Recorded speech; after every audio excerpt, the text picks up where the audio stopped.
आज जो चीज हम स्टडी करने जा रहे हैं वो है आपके पास मेल्टिंग एंड सॉलिडिफिकेशन। तो मेल्टिंग असल में हम कहते हैं किसी सॉलिड का लिक्विड के अंदर तब्दील होना। जैसे कि इस तस्वीर के अंदर आपके पास ये जो आइसक्रीम है ये सॉलिड फॉर्म में है और ये पिघल कर लिक्विड बन रही है, जबकि इसके बरअक्स सॉलिडिफिकेशन हम कहते हैं किसी लिक्विड का सॉलिड में तब्दील होना, जैसे कि पानी का बर्फ में तब्दील होना। तो फिर मेल्टिंग को मैं अल्फाज में यूं कह सकता हूं, melting is the change of state from solid to liquid. जैसे कि आप के पास इस तस्वीर के अंदर आपके पास ये एक आइस क्यूब है और ये जो आइस क्यूब है असल में जब आप इसको हीट करेंगे तो हीट करने की वजह से किस में चला जाएगा, लिक्विड फॉर्म में। जैसे कि यहाँ पर आपको गिरा हुआ पानी नजर आ रहा है तो ये लिक्विड फॉर्म है। तो ये जो आइस का लिक्विड में तब्दील होना है, पानी में तब्दील होना है, इसी को हम क्या कहते हैं, मेल्टिंग। और जिस टेम्परेचर पर आपके पास आपका सॉलिड लिक्विड में बदलेगा उस टेम्परेचर को हम क्या कहते हैं, melting point. So the temperature at which solid changes into liquid is known as melting point. जैसे कि आपके पास ये जो आइस है ये पानी में जिस टेम्परेचर पर तब्दील होती है वो असल में है 0 डिग्री सेंटीग्रेड।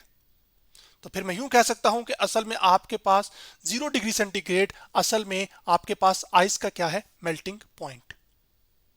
यानी कि इस 0 डिग्री सेंटीग्रेड के टेम्परेचर पर आपके पास आपकी सारी की सारी आइस किस में तब्दील हो चुकी होगी, पानी के अंदर। इसी तरह अगर हम एक और मिसाल की बात करें मेल्टिंग के लिए, तो जैसे आपके पास आपकी चॉकलेट होती है जो गर्मियों के अंदर आप देखते हैं कि वो पिघल जाती है। तो ये जो आपके पास चॉकलेट है ये शुरू में सख्त होती है, लेकिन जैसे ही आप गर्मियों में गर्म कमरे के अंदर रखते हैं तो आपके पास ये क्या हो जाती है, पिघल जाती है। और पिघलने की जो फॉर्म है आपके पास इस तरह से नजर आ रही है, तो किस में तब्दील होगी, लिक्विड फॉर्म में असल में तब्दील होगी है। तो ये जो चॉकलेट का लिक्विड फॉर्म में तब्दील होना है इसको भी हम क्या कहते हैं, मेल्टिंग। तो ये एक और मिसाल थी मेल्टिंग की आपके पास। अब चूंकि आइस जो है वो पानी में तब्दील हो सकती है, तो अब सवाल ये है कि क्या ऐसा मुमकिन है कि पानी जो है वो बर्फ में तब्दील हो जाए, तो इसका जवाब है हाँ। तो वो जो प्रोसेस है इसको हम क्या कहते हैं, सॉलिडिफिकेशन। तो फिर मैं यूं लिख सकता हूं, solidification is the change of state from liquid to solid. यानी कि लिक्विड से, यानी कि पानी से आपके पास सॉलिड फॉर्म में आ जाना, जैसे कि पानी से बर्फ में आ जाना, इस प्रोसेस को हम क्या कहते हैं, सॉलिडिफिकेशन।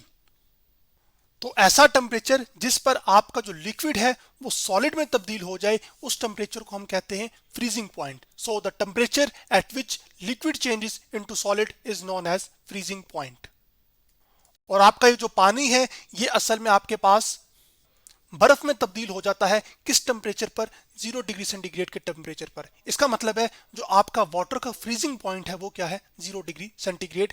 यानी कि इस 0 डिग्री सेंटीग्रेड के टेम्परेचर के ऊपर आपका जो लिक्विड है वो सॉलिड में तब्दील हो जाएगा, जो कि अभी इस मिसाल में पानी है।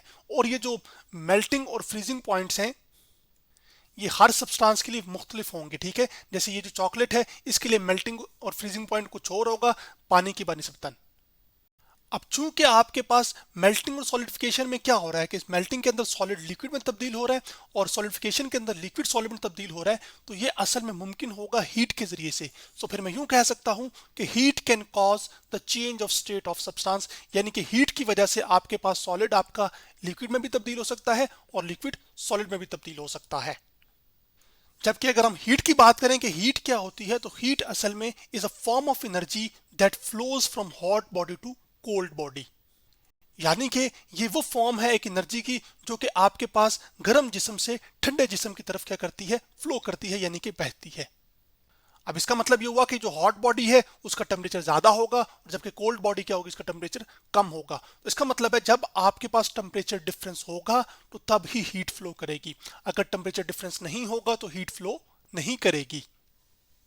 और ये जो हीट का फ्लो होना है हॉट बॉडी से कोल्ड बॉडी की तरफ, इसको आप एक इस तस्वीर से समझ सकते हैं। जैसे कि आपके पास यहां पर एक ये चाय की प्याली है जो कि गर्म है, तो इसका टेम्परेचर क्या है, ज्यादा है, लेकिन इसकी जो सराउंडिंग है, समझ लें कि आप सर्दियों में हैं, सर्दियों का मौसम चल रहा है, तो इसकी जो सराउंडिंग है यानी कि इसके इर्द गिर्द है उसका टेम्परेचर कम है। तो आप ये देखेंगे कुछ लम्हों के बाद आपकी जो चाय की प्याली है जिसमें चाय मौजूद है वो चाय क्या हो जाएगी, ठंडी हो जाएगी। क्यों? क्योंकि हीट फ्लो करेगी हॉट बॉडी से किसकी तरफ, कोल्ड बॉडी की तरफ, और आपका भी जो कोल्ड बॉडी है वो क्या है, आपका सराउंडिंग। इसी तरह अगर आप आइसक्रीम का सिनेरियो देखें तो उसके अंदर मान लीजिए सख्त गर्मी का दिन है, तो सख्त गर्मी के दिन को मैं इस लाल ये जो है ना पीले पीले ये समझ लीजिए रिप्रेजेंट करूं कि इन्वायरमेंट आपका ये है। तो इस इन्वायरमेंट का टेम्परेचर इस आइसक्रीम से क्या है, ज्यादा है। तो फिर ये जो इन्वायरमेंट से या सराउंडिंग से आपकी हीट फ्लो करेगी किसकी तरफ, आइसक्रीम की तरफ, जिसकी वजह से आपकी आइसक्रीम पिघलना शुरू हो जाएगी क्योंकि इसका टेम्परेचर अब बढ़ना शुरू हो जाएगा।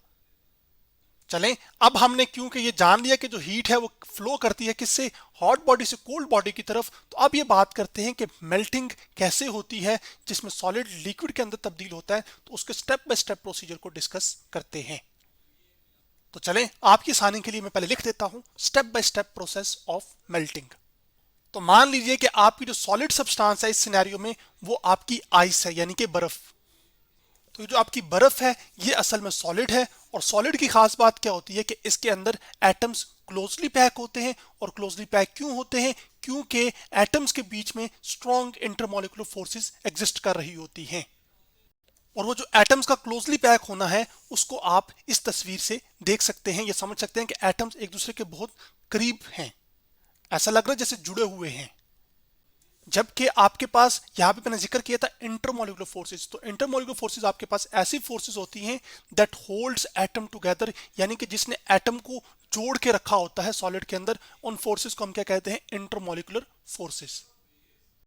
अब जब आप इस सॉलिड को यानी कि आइस को हीट करते हैं, यानी कि आप एनर्जी देते हैं गैस फ्लेम के जरिए से, तो आपके पास क्या होगा कि जो हीट एनर्जी आप प्रोवाइड कर रहे हैं या दे रहे हैं इस आइस को, ये असल में इसके आइस के ये जो पार्टिकल्स होंगे वो इस हीट एनर्जी को क्या करेंगे, एब्जॉर्ब करेंगे। तो फिर मैं कह सकता हूं heat energy is absorb by particles. अब आइस के ये जो पार्टिकल्स हैं इस हीट एनर्जी को क्या करेंगे, एब्जॉर्ब करेंगे। तो सबसे पहले जो तह में पार्टिकल्स मौजूद होंगे उनको एनर्जी मिलेगी, फिर ये अपनी एनर्जी अगलों को देंगे, उससे अगलों की इसको ट्रांसफर होगी। तो यूं आपके पास तमाम पार्टिकल्स को जो कि इस आइस में मौजूद होंगे उन सबको ये जो हीट आपने सप्लाई की होगी वो क्या हो जाएगी, मुंतकिल हो जाएगी या ट्रांसफर हो जाएगी। अब जब इन पार्टिकल्स को एनर्जी मिलेगी तो ये पार्टिकल्स क्या करेंगे, ये तेजी के साथ वाइब्रेट करेंगे अपनी फिक्स्ड पोजीशंस के अबाउट। तो फिर मैं यूं लिख सकता हूं पार्टिकल्स वाइब्रेट फास्टर, यानी कि वो तेजी के साथ क्या करेंगे, वाइब्रेट करेंगे। पहले शुरू वाले कर रहे होंगे, फिर आहिस्ता आहिस्ता सब तेजी के साथ क्या करने लग जाएंगे क्योंकि एनर्जी एक जगह से दूसरी पार्टिकल्स या एक पार्टिकल से दूसरे पार्टिकल, दूसरे से तीसरे, तीसरे से चौथे, यानी कि चेन बन जाएगी जिसमें एनर्जी एक जगह से दूसरी जगह मुंतकिल हो रही होगी।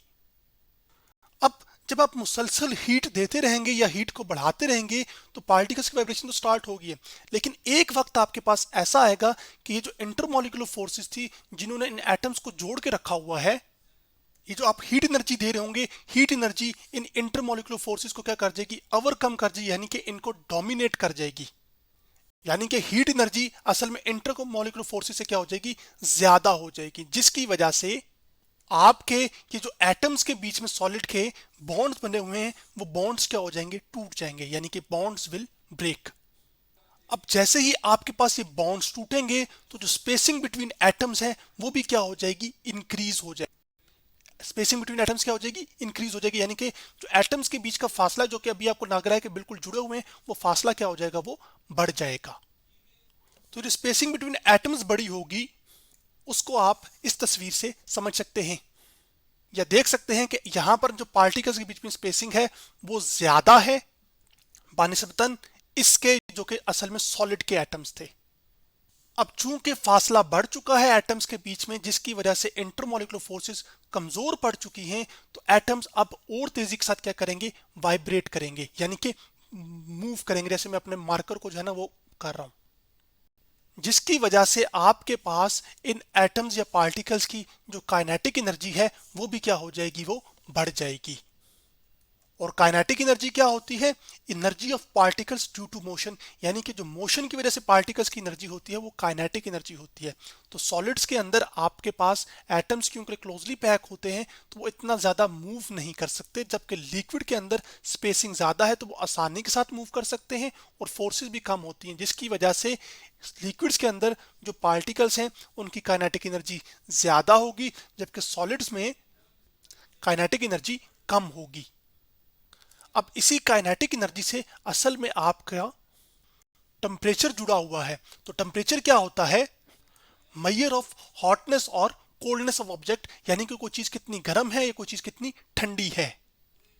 तो अब हमारे सिनेरियो के अंदर आपके पास ये जो सॉलिड आइस है इसका जो टेम्परेचर है वो कम है, जबकि अब आपके पास एक खास टेम्परेचर ऐसा आएगा जिस पर आपका ये जो सॉलिड है ये किस में तब्दील हो जाएगा, लिक्विड के अंदर। जिस पॉइंट को या जिस टेम्परेचर को हम क्या कहते हैं, मेल्टिंग पॉइंट, जो कि मैंने आपको शुरू में बताया था कि ऐसा टेम्परेचर जिस पर आपका सारा का सारा सॉलिड किस में तब्दील हो जाए, लिक्विड के अंदर।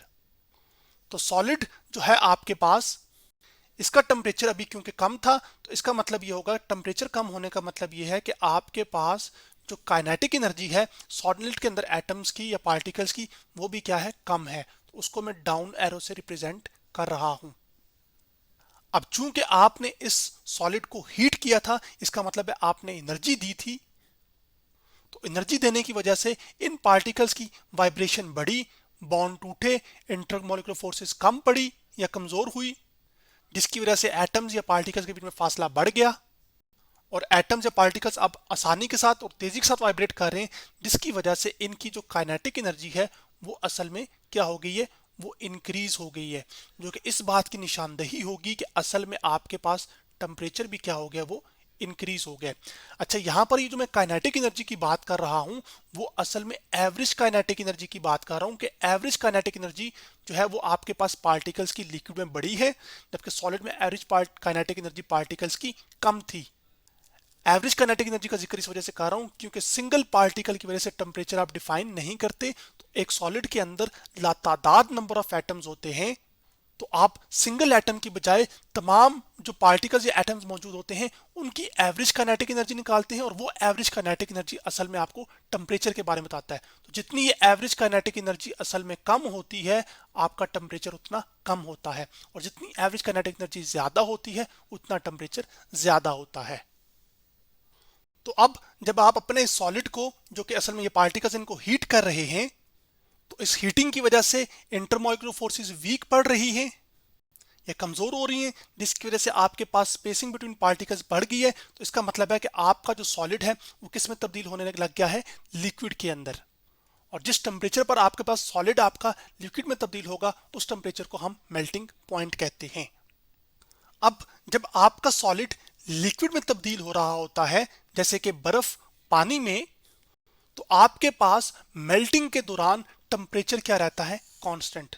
तो अब हम ये जानना चाहते हैं कि what is the cause for constant temperature during melting point, यानी कि जब मेल्टिंग हो रही होती है तो उस वक्त आपका जो सॉलिड है, आपका जो टेम्परेचर है वो क्यों तब्दील नहीं होता।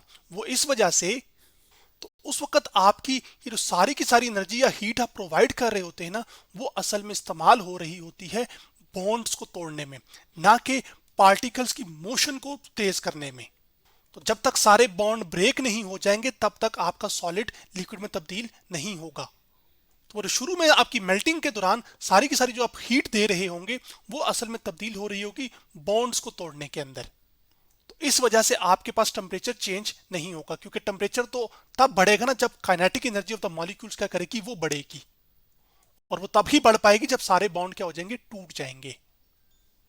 किसके बीच के बॉन्ड टूट जाएंगे, सॉलिड के एटम्स के बीच के बॉन्ड टूट जाएंगे जब।